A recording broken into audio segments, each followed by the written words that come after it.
Welcome to The Savvy Sauce, where we have practical chats for intentional living. I'm your host, Laura Duggar, and I'm so glad you're here.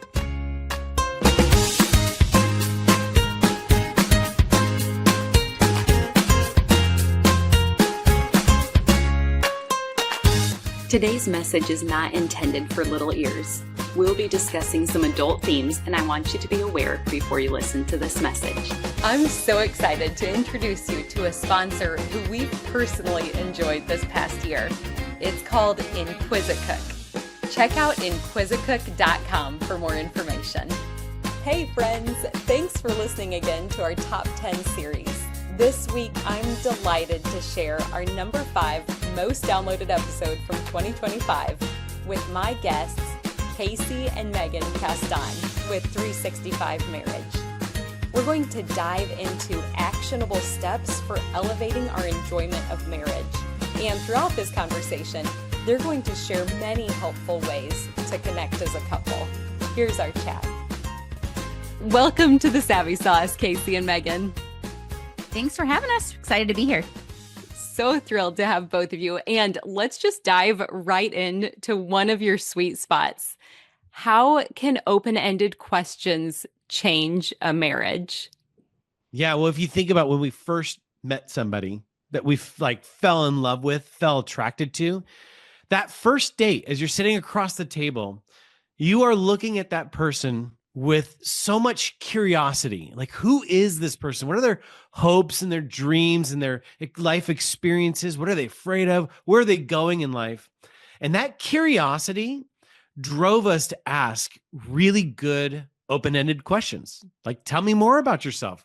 It's funny because we were just reading in Proverbs this morning that in a man's heart, he has a purpose, but a man of understanding draws from the deep wells to pull that out. And I always think about how a great question plumbs the deep wells of a man's heart or woman's heart. And that attraction, that energy we feel helps us with asking great questions. But then what happens is when we get married and we move into the wash, rinse, repeat of childcare and chores and, the mundaneness of going to work, coming home, dinner, like, it can really sap all of the romance out of a relationship. And so what happens is we fall into asking really boring questions like, how was your day? Who's picking up the kids? What's for dinner? Yeah. So we realize that when the well is dry, so to speak, you're not asking those great questions. We need prompts. We need an outside prompt because I don't think naturally we would ask great questions to spark this connecting conversation. And I will tell you too, that if you just dropped in and, just asked your spouse, like, hey, so tell me some boundaries we need to set up with your parents. People are going to be like, excuse me, where did that question come from? And what's the question behind the question? What's your motivation here? Yeah. But those are conversations we need to have. We just need prompts. So, yeah. Well, I love that response. And I'm also curious, after working with so many married couples, what have you seen as that connection between these amazing prompts for open-ended questions and emotional intimacy? Yeah, well, kind of like what Casey was mentioning about just that curiosity of getting to know each other. I think the other part of asking those open-ended questions and having these deeper conversations is really about the intentionality. Like, you still care about me. You still want to know about my heart. Well, for us, 25 years later, right? I still care about you. I still love you. And I think that, of course, as women, we long for that emotional connection. And I don't think that men realize it, but they actually long for that too. And it's creating a safe place for spouses to share, to cry, to even dream together about their future. And I think, again, if we don't give ourselves those opportunities and we're not intentional with that, we get stuck in the mundaneness of marriage. But I would add to that curiosity, Meygan and I have talked about how curiosity is the pursuit of something, right? And we all long to be desired, to be pursued. I mean, that underlying communication is so powerful in relationships because if you think about it, if you're not being pursued and your spouse isn't curious, I mean, that's like the heart of apathy. It's like, I don't care. Yeah. And I know that people aren't intentionally trying to communicate that, but when you feel that, like, my spouse doesn't really care about what I dream about or what I'm hoping to achieve this year. They just come home and they just watch TV or they're on their phone. Yeah, right? That communicates a lot non-verbally. And so that's why these open-ended questions are something that we should never stop being a learner of each other and of ourselves. And that will provide that emotional intimacy.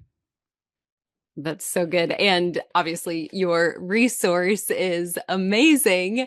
I would love, because you have these 365 connecting questions for couples. And so I want to just hear maybe 3 of these questions that come to mind for you guys, especially as you've heard, these are the ones that tend to unlock something deeper in the conversation. Absolutely. So August 3rd is, are you someone who spends a lot of time in deep thought, processing things before making a decision, or do you tend to make quick decisions? Why or why not? That question has genuinely sparked so much conversation between us and even like with our kids and other couples. Maybe you can explain why. Yeah. But well, I'm Mr. Impulsivity, so yeah, you are. Where I wouldn't consider myself a deep thinker, but I definitely like to make pros and cons lists and think through things. But if you think about a dynamic between a husband and a wife, you know, there are so many decisions that you make together, small and large, your whole life, every day. Decision making is huge in relationships. Yeah. It's an everyday thing that couples are tackling. And it's important to know that not one is better than the other. It's not that a deep thinker is better than a more impulsive person. It's kind of more just naturally how you are. Have you always been this way? Do you like that about yourself? Wow, you know, well, when it comes to these bigger decisions, I do make more time, you know, thinking through and pros and cons. Well, with small decisions, I'm more impulsive. I mean, you could just talk about that for hours and hours. Yeah, but what's interesting is I tend to think more futuristic and big picture. Yes. Even though I'm impulsive in the moment. And I can't do that. You are Miss Realist. Just tell me today, tell me this week. I can't think about this fun sponge. Yes. Yeah. Because I'm like, let's dream big. And she's like, yeah, but what's happening today? Yeah. Yeah. Another great question is January 18th. How can we romance each other during the day in anticipation of sex? Because as we all know, us ladies, we need the foreplay. But again, I think that husbands also enjoy the foreplay, but I don't think that couples are having these conversations. I think they think of foreplay is, well, once we enter into the bedroom, you know? And what we like to say is it's anything positive is foreplay. So a thoughtful text, you know, a flirty, I'm going to grab your hand. Emptying out the dishwasher. Amen. Yeah. You know, so it's those kinds of conversations, but like, I would never think to ask you that. Right. That's true. Thankfully for those. But as you know, Laura, like couples that need to talk about their sex life.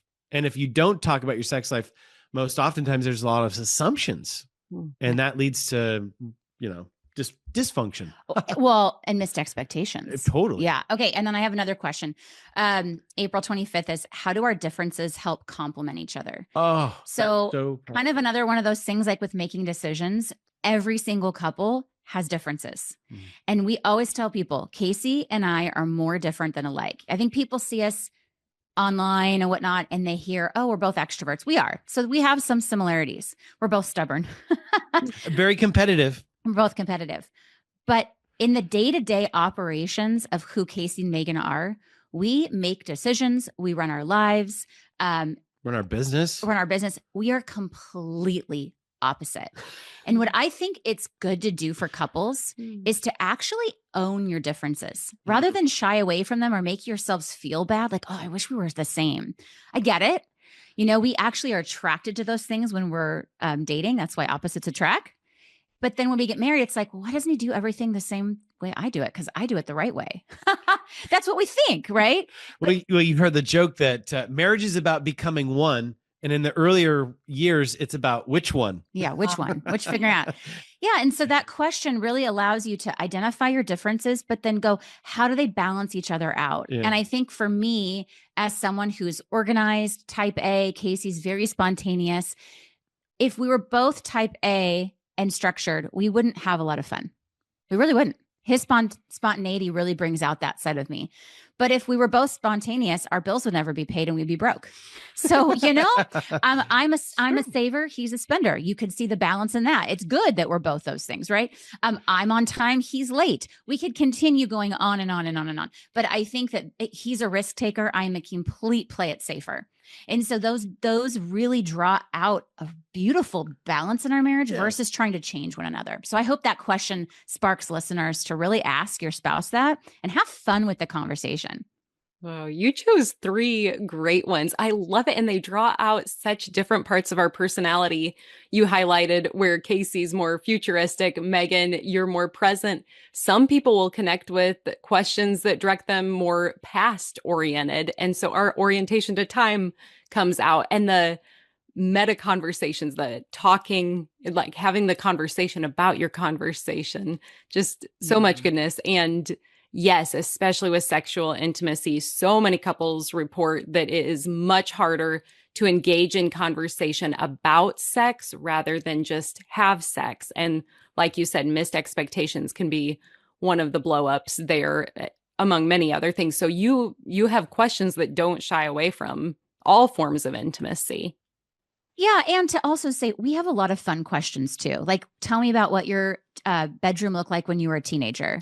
That's a great one. I love that one. We always tell couples, if you had a really hard day with the kids or at work, pick a fun question. You don't have to go by the date. If you don't like the question, it's triggering, then flip to the next one. But going back to that emotional intimacy and connection that you were talking about, Laura, is you have to have those deep questions and those conversations. And you did when you were dating, because if you went on a date with your husband and you were like, hey, tell me, what do you want to do when you're retired? And he was like, I don't know. I don't know. You'd be like, snooze fest. This guy's boring, right? Or if he was on his phone the whole time, there was something intriguing about your spouse. I don't know. I don't know. Yeah. There was something intriguing about your spouse when you were dating and you were asking those questions. That should never stop. Just like we hear that quote, never stop dating your spouse. We'll never stop learning about your spouse. It's the same thing. Absolutely. And I love how you two have such a humble approach, because you say that you're a very unlikely couple to help support marriages. So will you let us in on your own backstory? Yeah. Well, Can I just start off by saying this? What? We live in a county that has one of the highest divorce rates in the nation. So it's 72% divorce rate where we live. We also come from, there's 12 marriages between our parents. Mm-hmm. So we come from so much divorce and trauma. And then we also got married very, very, very young. So all those statistics were against us on top of that. Yeah. I'm just going to start off by saying that. But yeah, my mom's been married 6 times. So by the time I hit junior high, I had probably like 9 different iterations of home life and different dads and step siblings and half brothers and all of that between both of our parents. There's some mental illness, there's affairs, there's all this trauma that was really unprocessed. But then when Meygan and I saw each other, it was like, we knew the wounds that we shared. It was like almost like a trauma bond. Yep. Like, oh, I've got abandonment. So do you. And we both do. It's like, wow. So let's make each other happy. And dating was just all the fun stuff, right? It was long walks along the beach. It was going to street fairs or, going out and having fun. And then we're like, if this is what life could be like, then we should do this forever and ever and ever.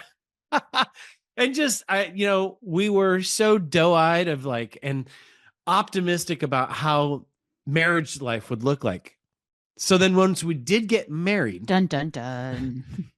we had to work through stuff. Now, I was so conflict avoidant because I was afraid if there was conflict, then that means that there's going to be distance between Meygan and I, and she might leave me. Oh, there's another difference. I'm a fighter. He's a flighter. So anytime we would have conflict triggers, emotional regulation, I was like, we're going to go for it. Now, of course, my fighting tactics were not healthy. I yelled, I blamed, I was very aggressive, assertive. Conflict was very scary for me. Now Meygan, she's wanting to deal with issues. And here I am trying to run for the hills. And she's like, he doesn't care about me.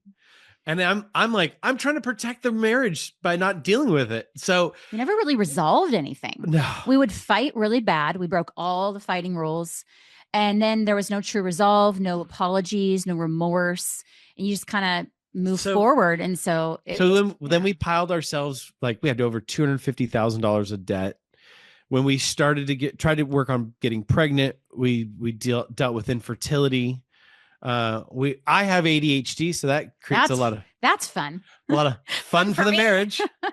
The divorce rate is very high with ADHD. My life gets to teach you patience. Yeah. But and then we have a child with special needs as well. So we had, like, if there's something that could go wrong, it went wrong. We had, once we got married, there was toxic in-laws, boundaries that were crossed. So family. It just, nothing for us came easy. And so that's why we were the least likely to succeed in marriage. I mean, there was a couple doomed from the get-go, it was Meygan and I. And I believe 100% that God used those trials, those hardships to create Marriage 365. He gave us the strength to, have the courage to say, we're not going to follow in our parents' footsteps. We're going to change that. It ends with us, literally. Like, we're going to change and break this generational sin, because it goes back many, many generations for both of us. Our whole family's littered with divorce. And now, like, when we approach marriage, because of where we've come from, it wasn't all flowery. It was really tough. We have to be practical and very tactical with our advice, because when you're sitting across from a couple that's angry and resentful, we have to sit there and go, we know what that's like. Mm-hmm. And here's exactly what you need to do next. Have you ever considered how much science is involved in cooking? Chemistry, physics, and biology are all at play in your kitchen. On the cutting board, in the mixing bowl, on the stovetop, and in the oven. Inquisicook is on mission to show students that science can be relevant, fascinating, and delicious, all while teaching this essential life skill. Inquisicook begins with the basics of food science and culinary arts, and then it adds skills and concepts in a carefully crafted sequence that leads to proficiency. Best of all, the principles can be applied to any cuisine, any available foods, and any dietary restrictions. So when it's time to plan a meal, the options are endless. Visit Inquisicook.com to view sample lessons, and then make sure you check out their recipe gallery to see just how crave-worthy science can be. This was one of my daughter's highlight from homeschool last year, and we've already signed up to do it again. But you definitely don't need to be homeschooled to participate. I think it's great for kids to get to do over the summer or any of their school breaks. Another group who can really benefit from this would be a newlywed couple. It's just helpful skills in the kitchen that are going to set you up well for life. So make sure you visit Inquisicook.com to get started. That's inquisitive and cook squished together. So it's INQUISICOOK.com. Marriage 365, you had shared before we had recorded that you launched that in 2013. So just to get the timeline straight, had you already done some work and some counseling before you launched that? Or what was that journey? Yeah. So we always say it took us 2 years to fall in love and get married. It took us 3 years to destroy our marriage. And it took about 4 or 5 years to repair our marriage. It was, as you know, Laura, it is not a quick fix when your marriage is as bad as ours. And so our story is unique in the sense where we were both not wanting to get help for our marriage. I love you, babe. But he was resistant. He didn't want to go to therapy. His family didn't go to therapy. That wasn't normalized. Well, my faith background said that therapy's bad. It's from the devil. It was specifically your parents, but from the devil. Yeah, because I have a faith background too, and my parents went to therapy. Yeah, but that's not what I was saying. Yeah, my background was that you don't do that. Yeah, so I was wanting to get divorced, and he wouldn't divorce me. He was like, no, so if you're going to do it, you got to do it. And so I got help for myself. And I had the most amazing woman a therapist who just walked me through basically how to save my marriage by myself. And she goes, listen, At the end of the day, if you want to make a better marriage, it starts by making a better you. You have zero control over Casey. You have 100% control over you. He's not here. You are. I can show you how to communicate, how to forgive him, even without getting an apology. I can show you how to bring his defenses down. I can show you how to create boundaries so he doesn't yell at you anymore. I mean, and that's literally for 13 months. I worked on myself. And I believe that is what genuinely changed everything. And that's really the message behind Marriage 365 is if you want to make a better marriage, it starts by making a better you. Stop waiting around for your husband or your wife to get on board. They may never. Then you're only going to build resentment while you sit there and wait.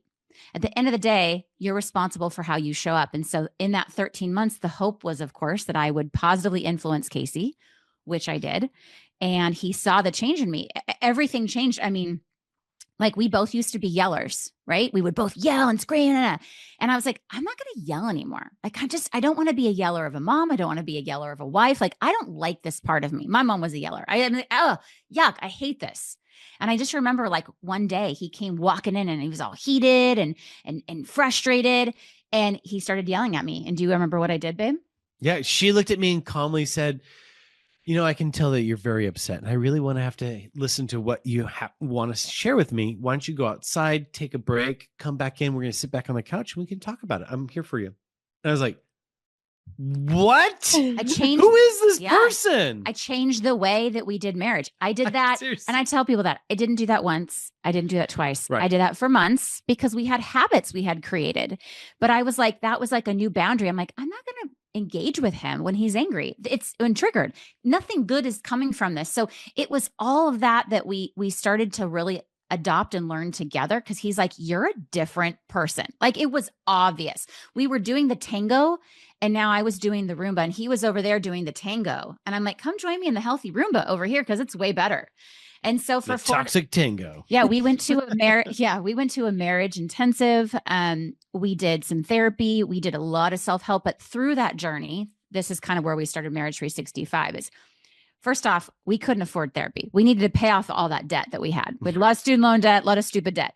What do you do if you can't afford therapy? What do you do if you don't have a good therapist?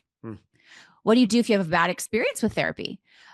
What do you do if the books aren't enough? And there was a really big hole and missing part in the marriage, I don't want to say industry, but in the marriage space. Where were all the online resources? Because this was back again in like 2010 when like podcasts weren't even around, social media was just becoming a thing. And it was really hard. We were really disappointed with the lack of resources there were for marriage. And it felt like every church you go to, there was, the missions ministry and the children's ministry and the youth groups, and all those are great. Where in the world are all the marriage ministries? Then we found out only 3% of churches have actual paid marriage ministries. And I thought, that's messed up. That's reverse. It's supposed to be the opposite because then everything else will work itself out, as we know with what research shows. Same with men's ministry, by the way. Yes, same with men's ministry. Men's in marriage. That's like it's like the stepchild. Tech guy / men's guy /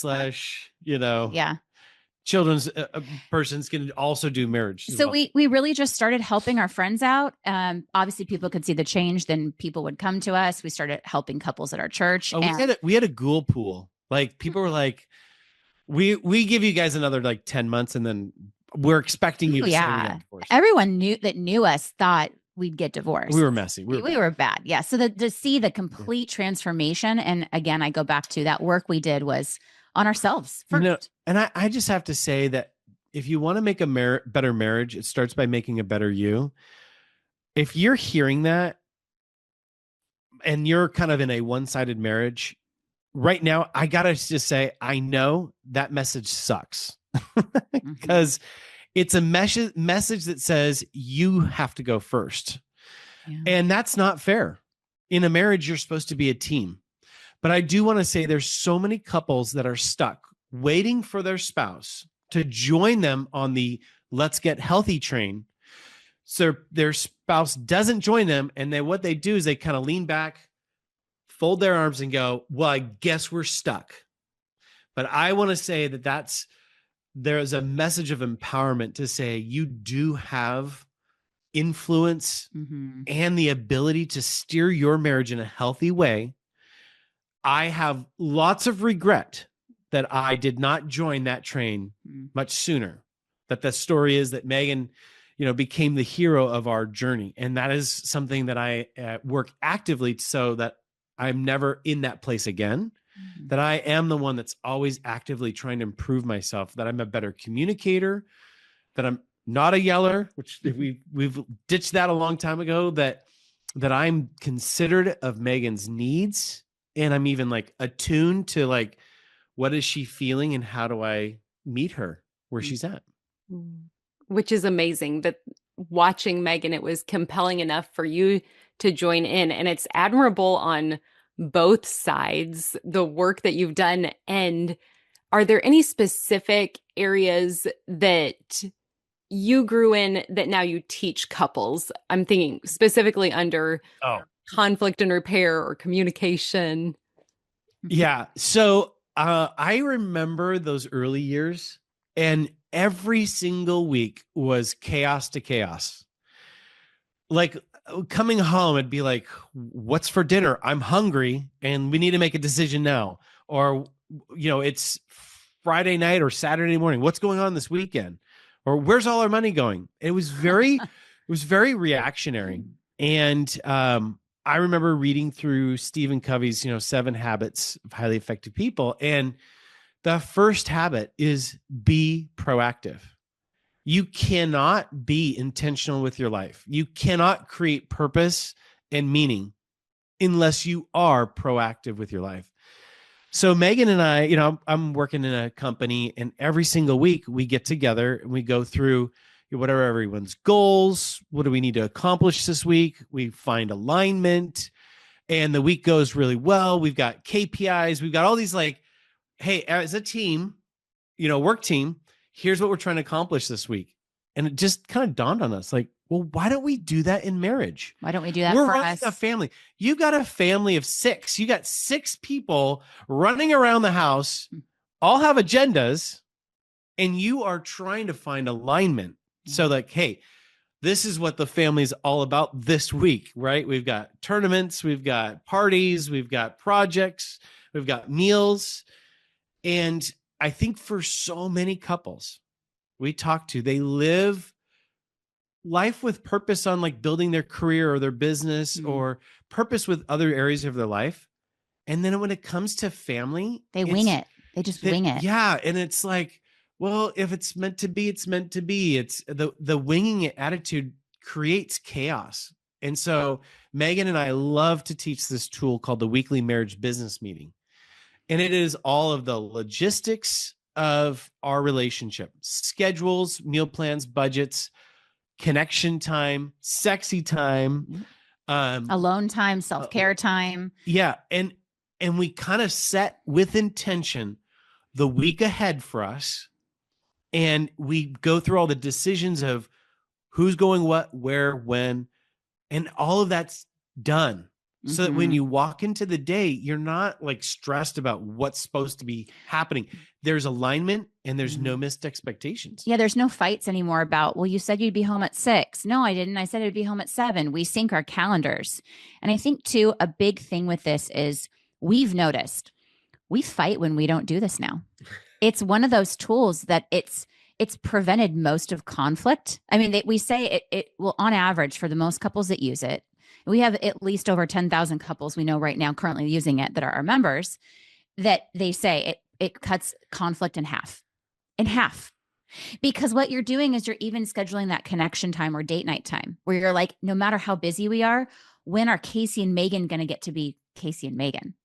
And that's so important because, again, if you're winging it and you're just trying to find time to connect, well, you've got 4 kids, we've got 2 teenagers. It's never going to happen, right?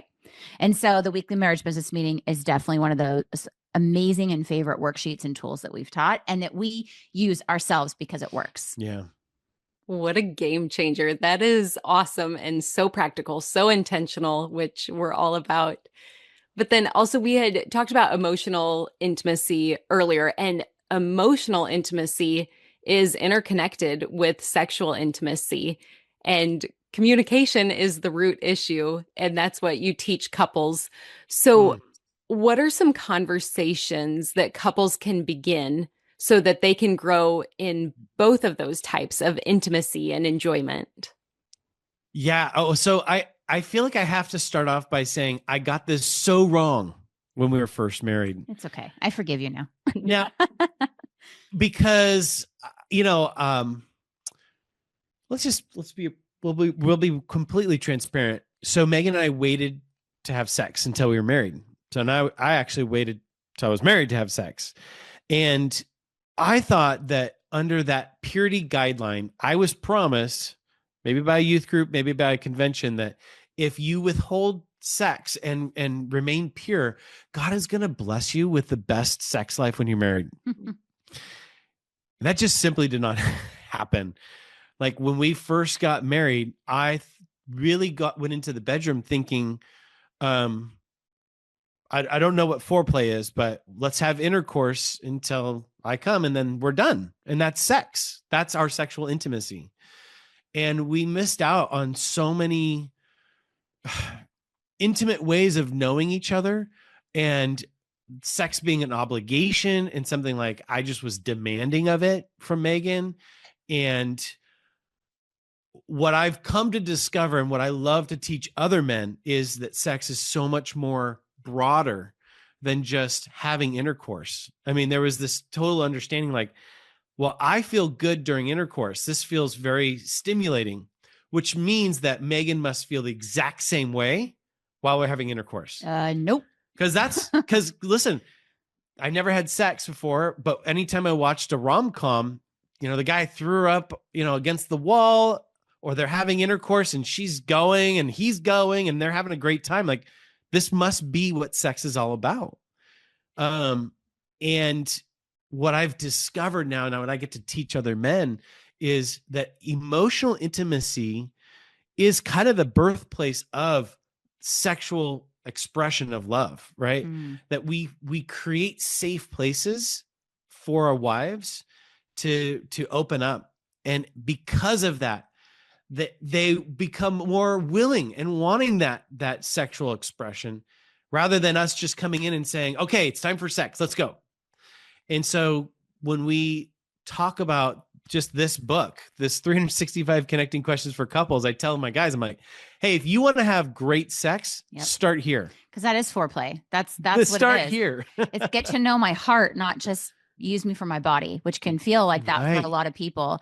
And I think going back to the emotional intimacy, I think that, again, you had that when you were dating, or you wouldn't have gotten married. There was no way if the person was boring, closed off, if your spouse was just completely on their phone every time, you wouldn't have had that second, third, fourth date. So there was emotional intimacy at some point, which means you can't ever say we never had it. You can always get it back, but you're gonna have to be intentional. And I think great ways, we call it connection time.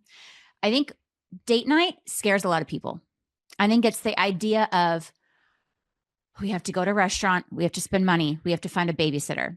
All these hurdles that you have to go through to make it happen. So then couples just don't even do it. So we're like, listen, if that's overwhelming to you, then try connection time. And really what that is, it's still undivided, attention and time with you and your spouse. Maybe it's smaller. Maybe it's 15 minutes, 30 minutes. I know for when our kids were little, we played board games and card games. And they'd go to bed, at 7:30 or 8, and we would bring out Yahtzee. There'd be a lot of trash talking over chutes and ladders. But we would play games, and it was our time to connect. And we didn't talk about the kids, we just chatted about our day. And again, going through some of these connecting questions that didn't even really exist yet, but they were in our heads. Taking a walk with the dog, going to a little local coffee shop, even if it's just 30 minutes and sharing and talking and exploring.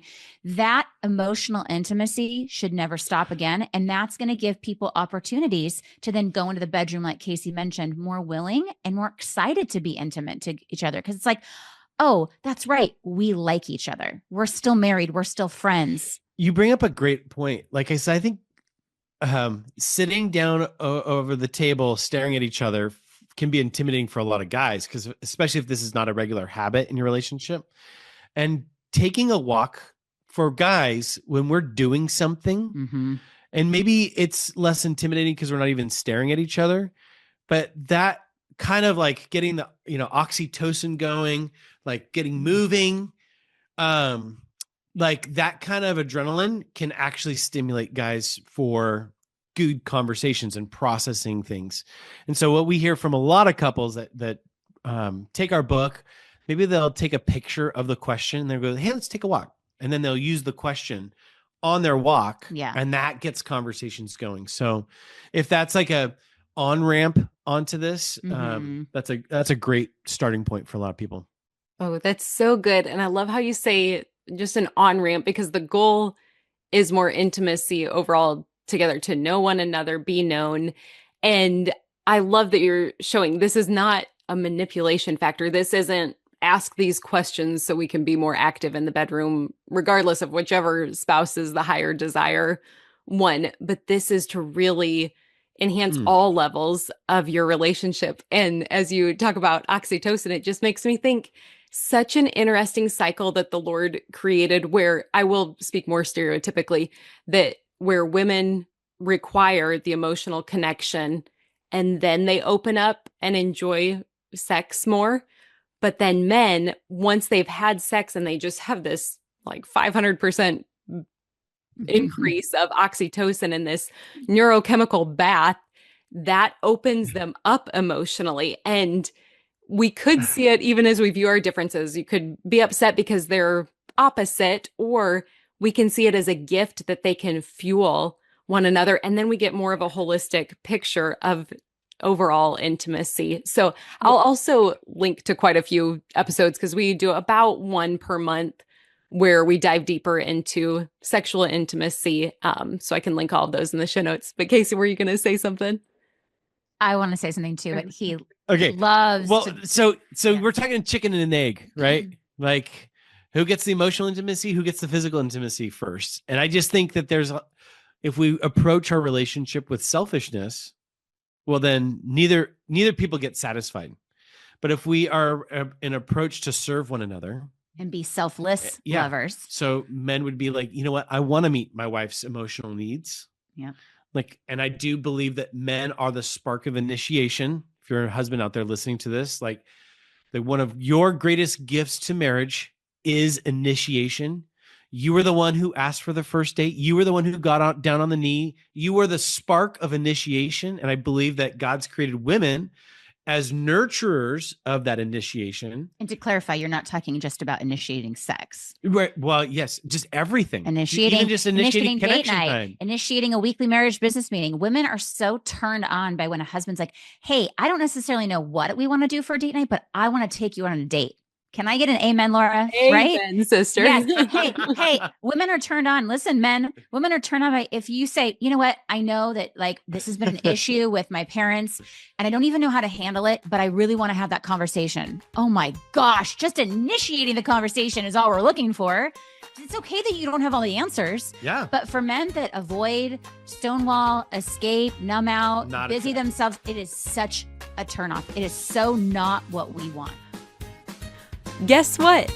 We are no longer an audio-only podcast. We now have video included as well.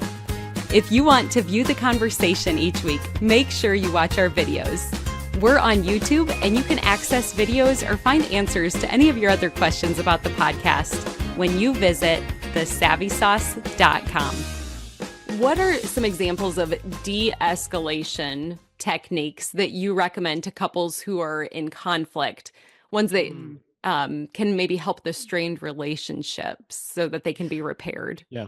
Yeah. So a big thing that I've learned as someone who's very direct, I can tend to be on that, like I mentioned, fighter side.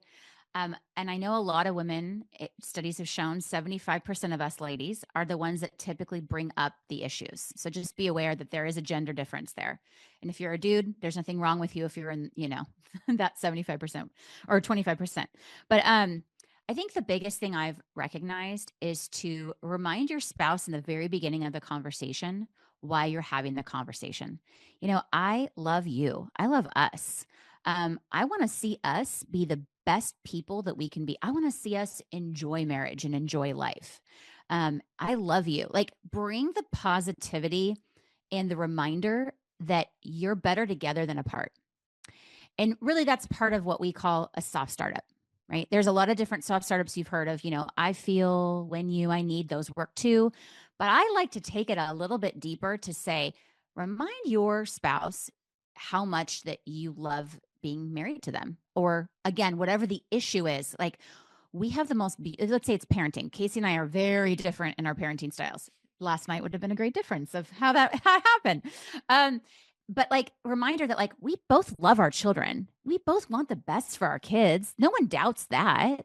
We both have made, we made two beautiful, wonderful, quirky children, right? And so even you can start the conversation with that. But I wish that more people did that, because I think people are I'm really upset about something. Okay, well, the second you say that, defenses are going to go up. We want to keep the conversations, defenses low, guards low, right?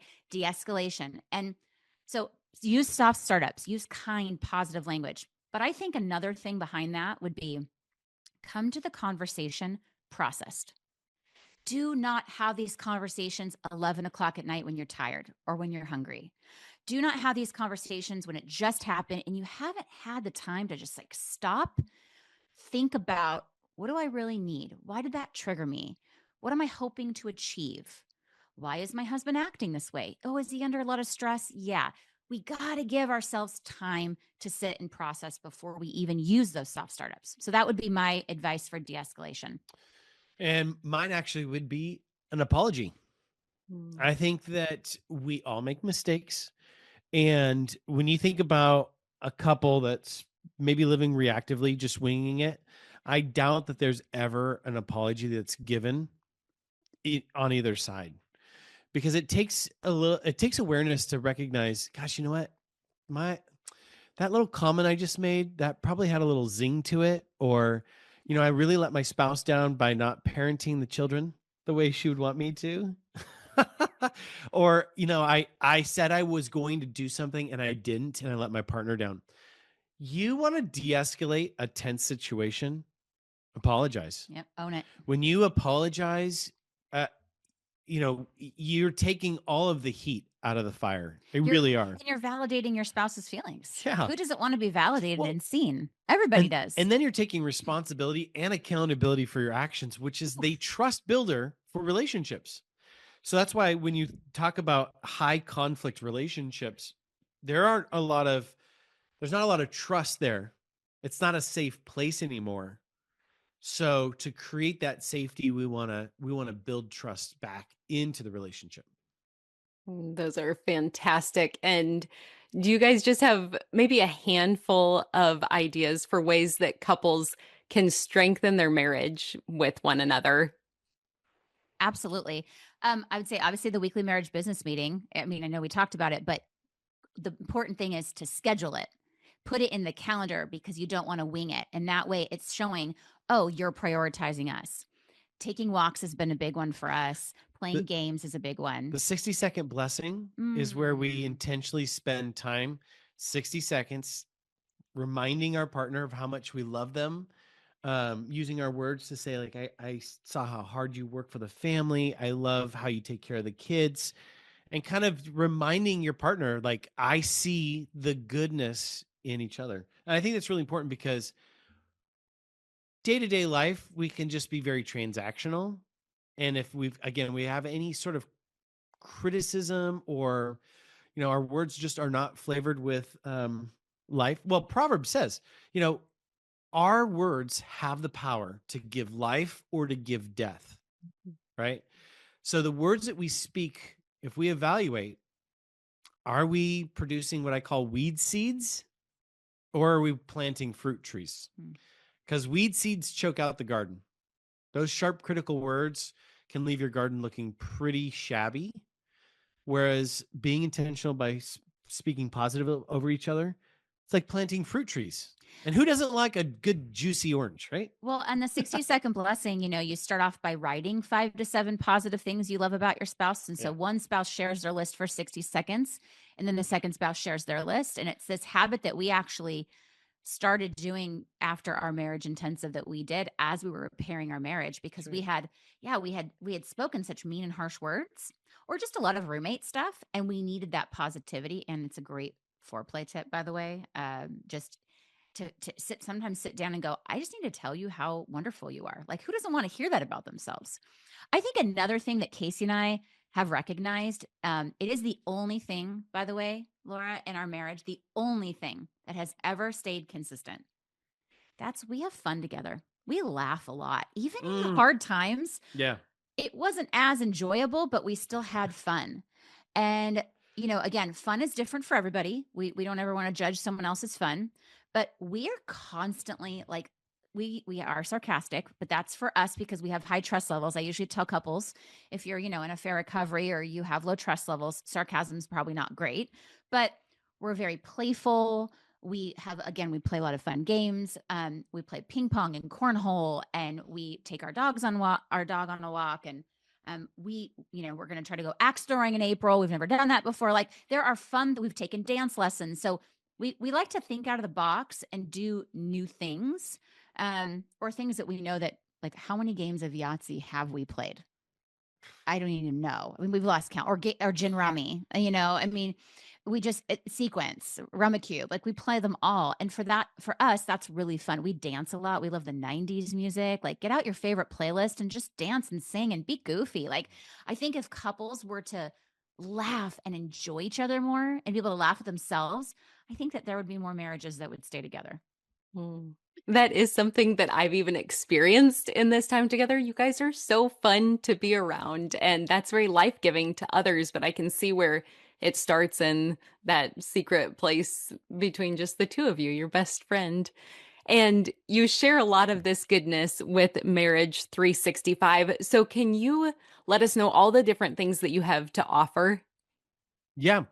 I would probably say the number one way that people experience all of the resources that we've created over the years is through our mobile app.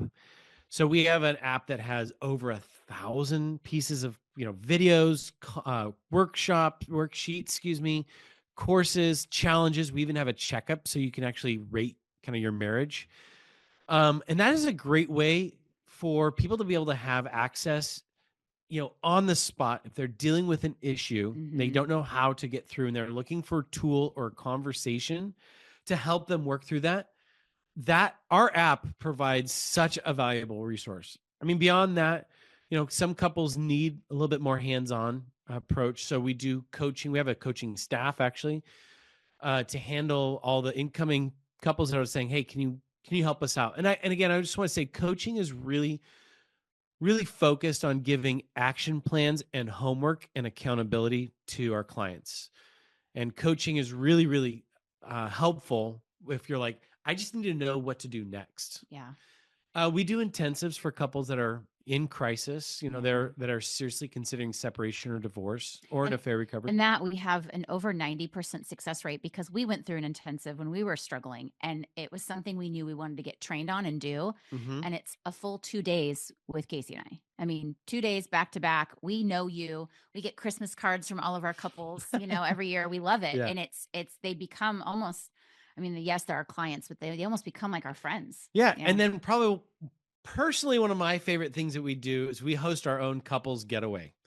And this is a 4-day experience. It's not like a typical retreat where you're sitting in a conference room, you're just getting lectured all day. We're actually facilitating tools and then giving couples opportunities to work on them. Then some free time to really spend some time making great memories. We have a dance party. It is a ton of fun. It's like a second honeymoon. Yeah, we make sure it's fun. It's definitely more for couples who are doing okay and want to do better. They're not ideal for couples in crisis because then it's going to be very uncomfortable. I love our retreats, though. I know. They're fun. I love interacting with her. And of course, we have our social media. You can just search Marriage 365, and then we have our website too. And we have our books, of course. Oh, and I have a men's group. I launch a 5-week men's reset. Needless to say, Laura, we're really busy. We do a lot. I think that's what's funny, right? I think that people see us online and they think that we just have an Instagram or we just have a Facebook. And I'm like, we've been doing this for 12 years and we have a staff of 12 people. So we reach a lot of people, and because marriage is never a one-stop, one size fits all. It's true. There's so many different dynamics. And we want to be able to help as many people as we can. Wow. Thank you for sharing that. We will add all of those links. I love all these different offerings that you have and that will meet people in whatever phase they're in. But you two already know we are called the Savvy Sauce because savvy is synonymous with practical knowledge. And so as my final question for both of you, what is your Savvy Sauce? Mine would be, I would want every single person to think about becoming more confident. And that starts with becoming more self-aware. I think that has completely changed who I am. And we're raising 2 kids and I see the confidence that they have and we're modeling that, but also walking them through how to be self-aware. And really that starts with having to be one with your thoughts, turning off the phone, turning off the podcast sometimes, turning off the music, and just actually sitting and really going, do I really know my thoughts, my feelings, my values, my personality, my good, my bad, my ugly? And we don't do this enough. We busy ourselves. We're distracted constantly. And I think that it's really harming our mental health. And so that would be my Savvy Sauce. I love that, babe. It's kind of hard because we find so much alignment. I mean, that's exactly what I would say too. My focus in 2025 has really been turned towards helping husbands. And there's a quote that Henry David Thoreau says that many men live lives of quiet desperation and they die with their song still inside them. And most guys are terrified of stopping and evaluating. And so for me, creating space to listen. I do a 10-10-10 practice in the morning. That's what I thought you were going to say. Yeah. Yes. Well, because I was like, I bet you he's going to talk about, because it's been life-changing for you. Yeah. So I spend 10 minutes of scripture reading. So that's input. Then I spend 10 minutes of quiet meditation where I'm sitting and I'm in a listening posture. And I mean, I think about everything from lasagna to the last wave I surfed but there's intentionality about just opening myself. Like, here I am.